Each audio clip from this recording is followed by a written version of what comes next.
So if you have a candle like this that's not working, for example, we checked the batteries, brand new batteries, these don't work.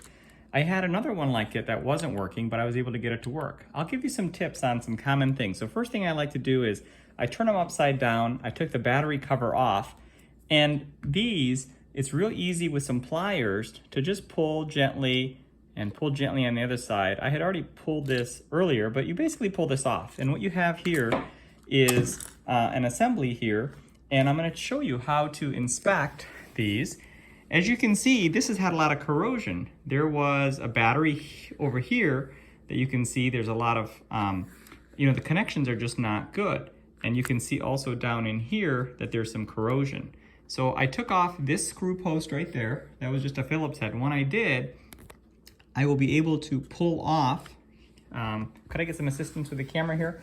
I'll be able to pull this circuit off and I'll show you how to kind of deal with this. So the good thing is these are fairly robust.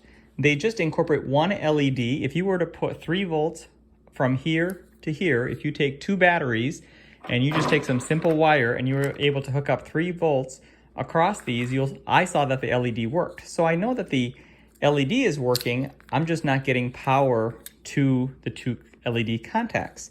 So as I inspect here, I'm just taking a visual inspection. This is an on-off switch. This over here on the left is where the remote control turns this on and off.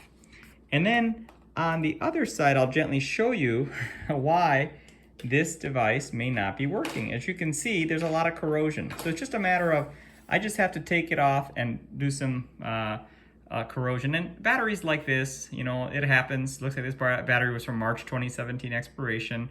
Batteries just kind of corrode over time. And that's all it is. So if you kind of clean that out, there's a chance I might just need to use a simple soldering iron and kind of redo the connection. I've had to do that on some of them.